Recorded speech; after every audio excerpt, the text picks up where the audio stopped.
Assalamualaikum Ustaz. Waalaikumsalam warahmatullahi wabarakatuh. Ana punya pertanyaan Ustaz tentang mendidik anak.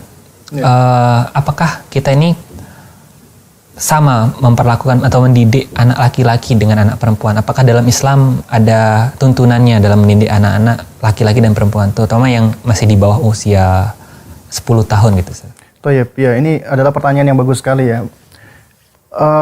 Allah Subhanahu wa taala ketika menciptakan manusia, itu Allah ciptakan ya kita tuh berpasang-pasangan. Ada laki-laki, ada wanita. Saling menyempurnakan satu dengan yang lainnya. Tapi tidak equal. Tidak setara. Kita nggak bisa mengatakan bahwasanya laki-laki dan wanita itu setara, sama haknya, enggak. Allah Subhanahu wa taala menciptakan dengan kekhususan, keistimewaan masing-masing. Kalau kita perhatikan di dalam Islam, Islam itu meletakkan perhatian yang sangat luar biasa terhadap wanita. Luar biasa. Wanita sebagai anak, putri. Ternyata datang hadis dari Nabi SAW, Rasulullah itu ya mengatakan bahwasanya apabila ada orang tua yang diuji dengan dua orang putrinya, kemudian dia bersabar dan mendidiknya, maka bisa menjadi satran minan nar, menjadi penghalang dari neraka.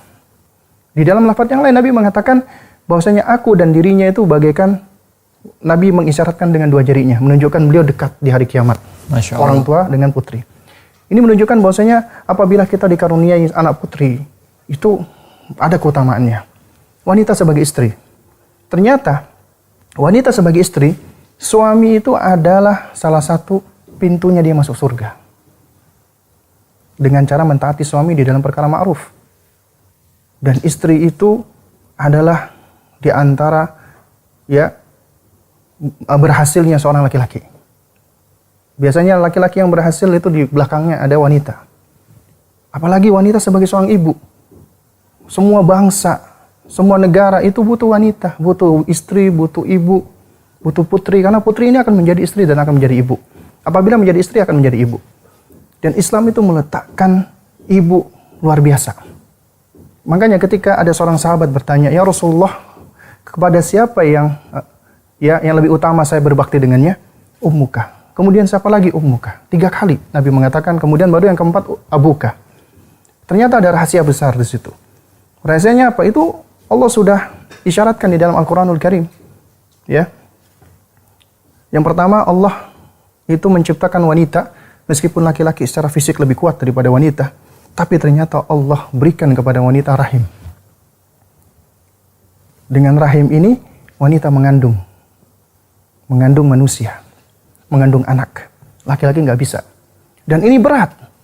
Allah Subhanahu wa taala sebutkan, ya, wanita itu ketika mengandung wahnan ala wahnin, semakin lama semakin berat. Kalau antum pernah lihat ada challenge yaitu di YouTube dan yang semisalnya, itu ada challenge kepada para bapak yang ingin merasakan bagaimana beratnya mengandung buah semangka. Ditaruh di perut, diplester. Masya Allah. Terus kemudian dilihat ada yang mampu nggak 3 kali 24 jam. Hampir semua nggak mampu. Kurang dari 1 kali 24 jam sudah banyak yang menggunting semangka yang dililitkan di perut. Kenapa? Karena untuk pakai sepatu aja udah nggak bisa. Bayangkan antum ada semangka, pakai sepatu aja udah nggak bisa. Sulit. Bagaimana dengan ibu kita, istri kita? Itu berat sekali. Mereka membawa beban di dalam perutnya, tidur ke kamar mandi. Kemudian ibu kita yang melahirkan kita. Ummuka. Melahirkan tuh sakitnya luar biasa. Itu bertarung dengan nyawa. Yang ketiga, ya, sudah melahir, anak itu masih butuh sama ibunya. Butuh makanan. Masih ngambil dari ibunya, disusui sama ibunya. Bapak bisa nggak? Nggak bisa Bapak. Yang bisa ibu.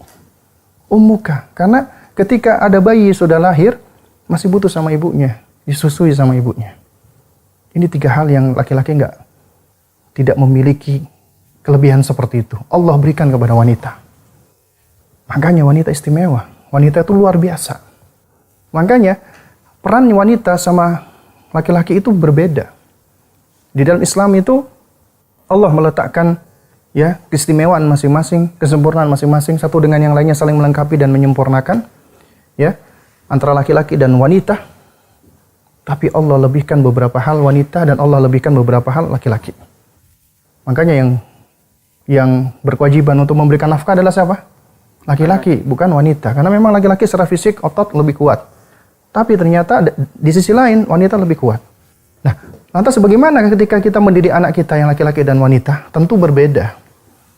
Karena kita dari kecil itu sudah mengajarkan anak pendidikan seksualitas, fitrah seksualitas.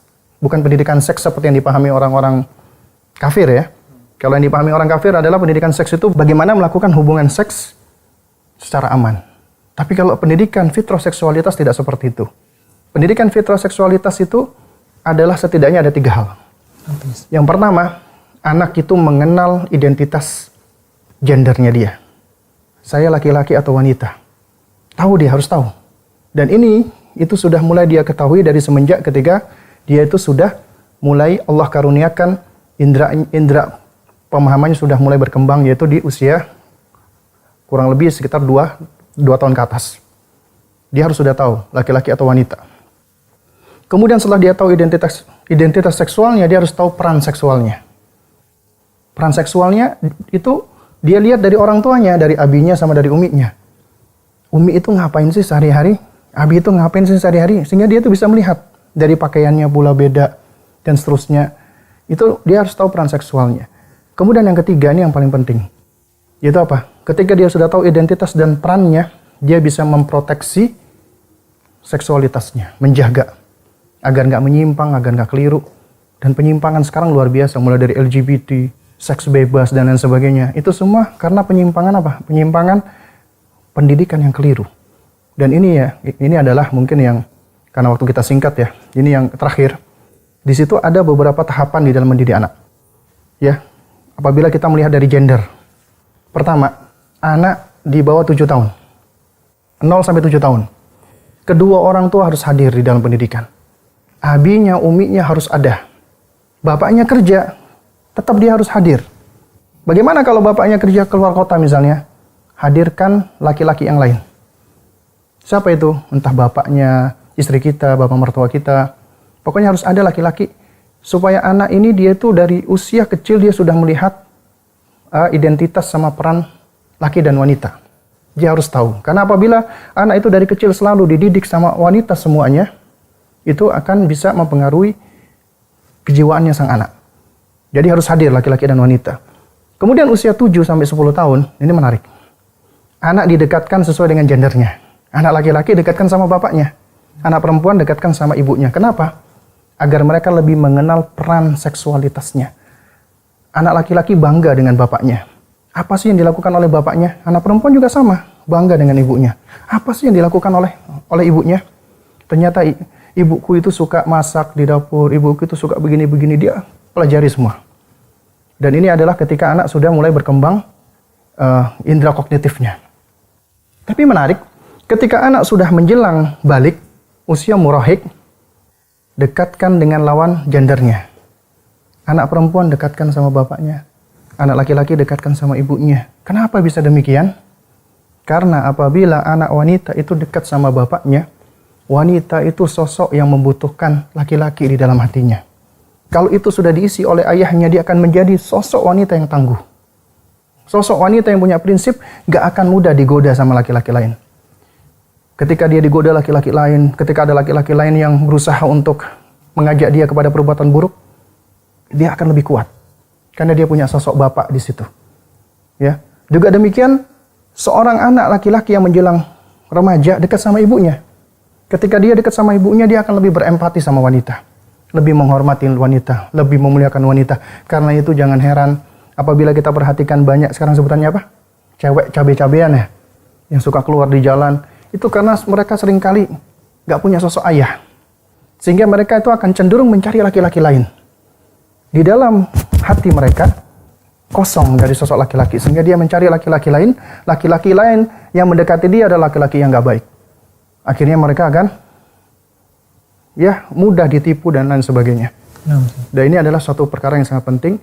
Kita harus bisa perhatikan. Intinya adalah bapak dan ibu itu harus hadir di dalam pendidikan. Semuanya harus berperan, Ustaz ya? Harus berperan. Tanggung jawab. Ini ada peran seksualitas yang harus dipelajari oleh sang anak. Jazakumullah khair. Wa jazakallahu khair. Wa barakallahu fikum.